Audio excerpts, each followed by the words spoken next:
လူတွေကပြောင်းလဲတတ်တဲ့သဘောတဘာဝရှိပါတယ်သူတို့ရဲ့ပြောင်းလဲခြင်းတွေပေါ်မှာလိုက်ပြီးတော့ခံစားနေပါမယ်နေ့ရက်တိုင်းဟာပြောင်းလဲခြင်းတွေကတစ်ခုပြီးတစ်ခုစက်တိုက်ဖြစ်နေတာပါသူငါ့ဘောအရင်ကတော့မကောင်းတော့ဘူးသူငါ့ဘောကိုအရင်ကတော့ဘေးမဆိုင်တော့ဘူးဆိုပြီးတော့သူတစ်ပါးရဲ့ပြောင်းလဲခြင်းအပေါ်မှာလိုက်ပြီးတော့မခံစားပါနဲ့တန်ရောစင်တွေကြီးနေတည်တည်ဆဲလန်းခြင်းတွေကြီးနေတည်တည်အဲ့သူဟာပူလောင်ခြင်းတွေကိုခံစားနေရအောင်ပါသူတစ်ပါးရဲ့ပြောင်းလဲခြင်းတွေပေါ်မှာလိုက်ပြီးတော့မခံစားပါနဲ့ကိုယ့်ရဲ့စိတ်ကိုအေးချမ်းအောင်နေအမိခိုတွေကင်းအောင်နေ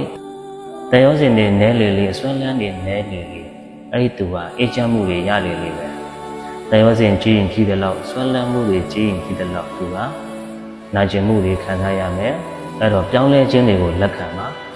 သူတစ်ပါးရဲ့ပြောင်းလဲခြင်းတွေမှာလိုက်ပြီးခံစားပါနဲ့မိမိရဲ့စိတ်ကိုအေးချမ်းအောင်မိမိရဲ့စိတ်ကိုကုသိုလ်တွေရအောင်ပဲကိုယ်သာအောင်စိုက်ပြီးတော့ဘဝမှာနေထိုင်ဖြတ်သန်းပါ